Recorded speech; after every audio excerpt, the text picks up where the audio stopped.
અમદાવાદમાં મેઘરાજાએ ધડબડાટી બોલાવી છે। અમદાવાદના અલગ અલગ વિસ્તારોમાં ભારે વરસાદની સ્થિતિ છે। ધોધમાર વરસાદના કારણે રસ્તાઓ પાણી થઈ ચૂક્યા છે। તો આ સાથે ધમાકેદાર વરસાદના કારણે રસ્તા પર પાણી ભરાવની સમસ્યા પણ સામે આવી છે। લોકોના ઘરમાં પણ પાણી ભરાયાની સમસ્યા શરૂ થઈ ચૂકી છે।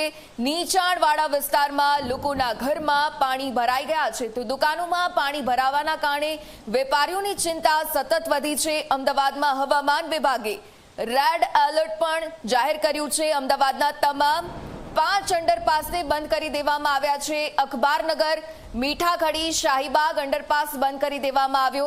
તો આ સાથે મકરબા, પરિમલ અંડરપાસને પણ બંધ કરી દેવાની ફરજ પડી છે।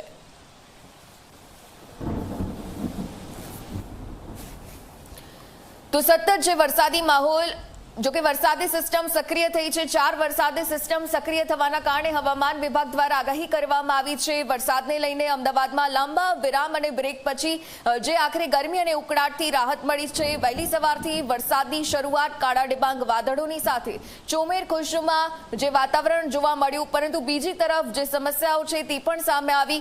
શહેરના અલગ અલગ વિસ્તારમાં વરસાદના દ્રશ્યો સામે આવ્યા।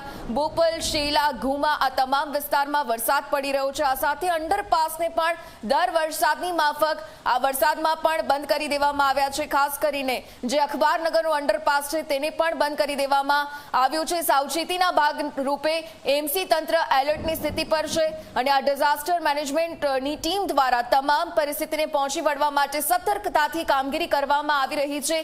વેગવંતી કામગીરી તો કરવામાં આવી રહી છે, પરંતુ જે દ્રશ્યો અમદાવાદની વરવી વાસ્તવિકતા, અમદાવાદના પોશ વિસ્તાર બોપલ, ઘુમા કે જ્યાં એક તરફ કન્સ્ટ્રક્શન સાઇટનું કામ ચાલતું હોય છે અને બીજી તરફ રોડ રસ્તાના નવા કામ અને આ નવા નવીનીકરણના કારણે જે રોડનું સ્તર વધી જતું હોય છે તેના કારણે પાણી ભરાવની સમસ્યા દર વર્ષની માફક આ વર્ષે પણ જે સામે આવી છે એ સરખી જ સમસ્યા સામે આવી છે।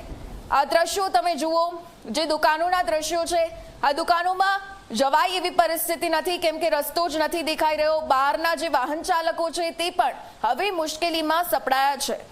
તો વાહનો ખોટકાયાની સમસ્યા પણ આ સિઝનના વરસાદમાં સામે આવી છે।